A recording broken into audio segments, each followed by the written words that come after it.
Buscando a matriz. Lembro-me da primeira vez que dei notícias da nossa conectividade com o mundo ao meu amigo americano nativo do Canyon. Durante um encontro casual no mercado local, eu comecei a comentar, muito animado, um comunicado à imprensa que tinha acabado de ler sobre um novo campo de energia que havia sido descoberto, um campo unificado, diferente de todos os campos de energia até então conhecidos. Este é o campo de energia que conecta todas as coisas, desabafei. É esse campo que nos conecta com o mundo. É ele que nos interliga uns aos outros e até com o universo além da Terra, exatamente como nós conversámos naquela vez. O meu amigo ouvia calado, como de hábito, respeitando a minha agitação. Depois de algum tempo, ele tomou uma respiração profunda e replicou com a mesma franqueza que eu já tinha visto tantas vezes antes. Foi honesto e direto ao âmago da questão. Pois bem, ele disse, então você acaba de descobrir que tudo está interligado. Isso é o que o nosso povo vem dizendo há tantos anos. Muito bom que a sua ciência também tenha chegado à mesma conclusão. Se um campo inteligente de energia realmente desempenha um papel tão importante na maneira como o universo funciona, por que então só agora vieram nos dar a notícia? Acabámos de emergir do século XX, época em que os historiadores podem certamente considerar como o mais notável período da história. Não foi preciso mais do que uma única geração para que aprendêssemos como acionar o poder do átomo, armazenar uma livraria do tamanho de um quarteirão urbano dentro de um chip de computador e ler e manipular o DNA da vida. Como poderíamos ter chegado a tantas maravilhas científicas e ainda assim termos deixado passar a descoberta mais importante de todas? A compreensão única que nos possibilita chegar à nossa própria aptidão para criar?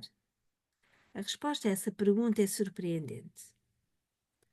Num passado não muito distante, os cientistas tentaram resolver o mistério da existência ou não de uma ligação nossa a um campo de energia inteligente mediante a demonstração cabal da própria existência ou não de tal campo.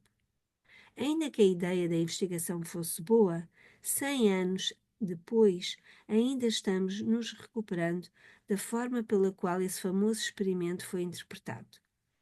Como resultado disso, durante a maior parte do século XX, se algum cientista ousasse mencionar a existência de um campo unificado de energia interligando todas as coisas num espaço que estava vazio, que estaria vazio sem o tal campo, certamente seria alvo de chacota na sala de aula e arriscaria sua posição académica na universidade.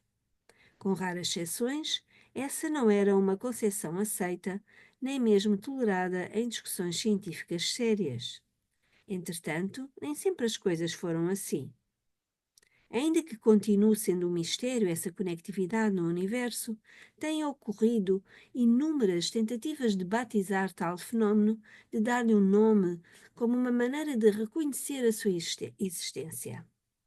Nos sutras budistas, por exemplo, o reino do grande deus Indra é descrito como o lugar onde se origina toda a rede que interliga a totalidade do universo.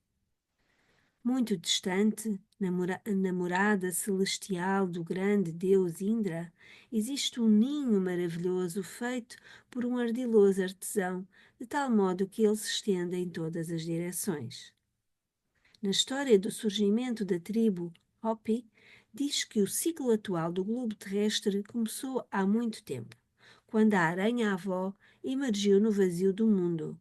A primeira coisa que ela fez foi girar a rede que interliga todas as coisas e, por meio dela, criar o lugar onde os seus filhos pudessem viver. Os que acreditavam desde os tempos dos antigos gregos no campo universal de energia interligando todas as coisas davam-lhe o nome de éter. O éter era considerado como a própria essência do espaço. Na mitologia grega, era descrito como o ar respirado pelos deuses. Tanto Pitágoras como Aristóteles o identificavam como sendo o misterioso quinto elemento da criação, aquele que se seguia aos quatro primeiros tão conhecidos: fogo, ar, água e terra. Posteriormente, os alquimistas continuaram a usar as palavras dos gregos para descrever o nosso mundo, uma terminologia que persistiu até ao nascer da ciência moderna. Contradizendo a visão tradicional da maioria dos cientistas de hoje em dia, algumas das maiores mentes da história não somente acreditavam na existência do éter, como levaram tal crença a um patamar superior. Diziam que era necessário que o éter existisse para que as leis da física funcionassem como funcionam. O Sir Isaac Newton, o pai da moderna ciência, durante os anos de 1600, usou a palavra éter para descrever a substância invisível que permeava todo o universo e que ele acreditava ser a responsável pela força da gravidade e pelas sensações experimentadas pelo corpo humano. Ele a imaginava como um espírito vivo, ainda que reconhecesse a falta de um equipamento adequado para validar a sua crença nos tempos que vivia. Foi somente no século XIX que James Clerk Maxwell, autor da teoria eletromagnética, veio a oferecer formalmente uma descrição científica do éter que interliga todas as coisas. Ele o descreveu como uma substância material de espécie mais subtil que os corpos visíveis e que se supunha existir em regiões do espaço aparentemente vazias. Muito recentemente, já no século XX, algumas das mentes científicas mais respeitadas ainda faziam uso da terminologia antiga para descrever a essência que preenche o espaço vazio. Imaginavam o éter como uma substância real e com uma consistência que o situava entre a matéria física e a energia pura. Era através do éter, raciocinavam os cientistas, que a luz se movia de um ponto ao outro, navegando no que, se não fosse por ele, pareceria traçar-se de um espaço vazio. Não posso senão pensar no éter, possível base de um campo eletromagnético, a energia e vibrações, como provido de um certo grau de consistência, por mais diferente que possa ser de toda a matéria comum, afirmou em 1906 o físico ganhador do Prémio Nobel Hendrik Lorentz. As equações de Lorentz foram as que deram a Einstein o instrumental para desenvolver a sua revolucionária teoria da relatividade. Ainda que as suas teorias parecessem prescindir do éter no universo, o próprio Einstein acreditava que alguma coisa seria descoberta para explicar como o vazio do espaço era ocupado e afirmava: o espaço sem o éter é inimaginável. De uma forma semelhante ao modo de pensar de Lorentz e dos antigos gregos, que acreditavam ser essa substância o meio através do qual as ondas se deslocavam, Einstein afirmava que o éter era necessário para que as leis da física pudessem existir. No espaço sem o éter, não apenas seria impossível a propagação da luz, mas também não seria possível existir padrões para o espaço e o tempo. Embora por um lado parecesse que Einstein concordava com a possibilidade do éter, por outro lado, ele advertia que o éter deveria ser considerado como energia, no seu sentido mais usual.